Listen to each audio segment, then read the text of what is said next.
വളരെ health benefits ഉള്ളതും calorie വളരെ കുറവായ കുക്കുംബർ വെയ്റ്റ് മാനേജ്മെൻറ്റ് മാത്രമല്ല ഡയബറ്റിക്സ് രോഗികൾക്കും അതുപോലെ ദഹനത്തിനും നല്ലതാണ്.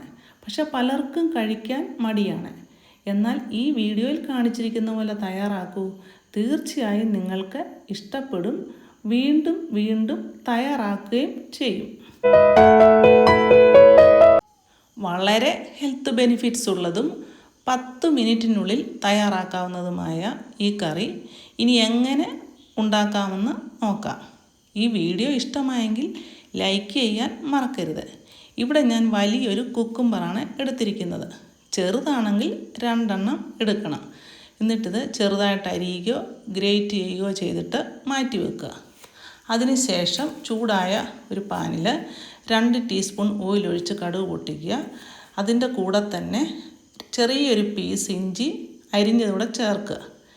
ഇഞ്ചി റോസ്റ്റായി കഴിയുമ്പോൾ 1/2 സ്പൂണ് കടുക് ചതച്ചത് ചേർക്കുക.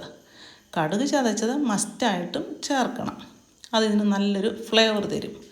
കൂടെ 3 വറ്റൽ മുളകും അതുപോലെ ചെറിയ ഒരു സബോള അരിഞ്ഞതും കൂടെ ചേർക്കുക. മീഡിയം ഫ്ലെയിമിൽ ആയിരിക്കണം. ഇതെല്ലാം ഒന്ന് വഴറ്റിയെടുക്കണം. ഇവിടാണ് നമ്മുടെ മെയിൻ കുക്കിങ്. ഇതിന് ശേഷം പെട്ടെന്നാണ് കുക്ക് ചെയ്യുന്നത്.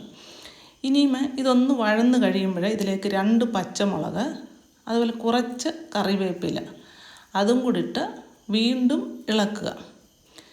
ഇപ്പോൾ എല്ലാം ഇങ്ങനെ നന്നായിട്ട് റോസ്റ്റായി വന്നിട്ടുണ്ട്.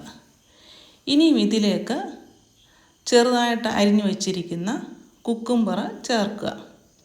കുക്കുംബർ ഒത്തിരി വഴറ്റേണ്ട ആവശ്യമില്ല, എല്ലാം കൂടെ ഒന്ന് മിക്സായി വന്നാൽ മതി.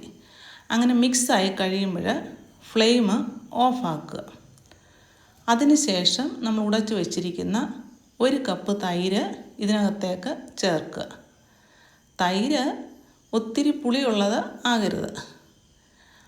തൈര് ചേർത്ത ശേഷം ആവശ്യത്തിന് ഉപ്പുമിടുക. എന്നിട്ട് നന്നായിട്ട് ഇളക്കുക. വളരെ ടേസ്റ്റിയും ദഹനത്തിനൊക്കെ വളരെ ഗുണകരമായ ഈ കറിയെന്നോ പച്ചടിയെന്നോ സാലഡെന്നൊക്കെ പറയാം. ഇത് ചോറിൻ്റെ കൂടെയും ചപ്പാത്തിയുടെ കൂടെ ബിരിയാണിയുടെ കൂടെ ഒക്കെ കഴിക്കാൻ വളരെ നല്ലതാണ്. വെറുതെ കഴിക്കാനും വളരെ നല്ലതാണ്. നിങ്ങളും ഉണ്ടാക്കി നോക്കുക. ഈ ബെസ്റ്റ് സൈഡ് ഡിഷ് വീണ്ടും വീണ്ടും ഉണ്ടാക്കാൻ ആഗ്രഹിക്കുന്ന ഈ റെസിപ്പി നിങ്ങൾക്കിഷ്ടമായെങ്കിൽ ലൈക്ക് ചെയ്യുക, ഷെയർ ചെയ്യുക, കമൻറ്റ് ചെയ്യുക, സബ്സ്ക്രൈബ് ചെയ്ത് സപ്പോർട്ട് ചെയ്യുമല്ലോ.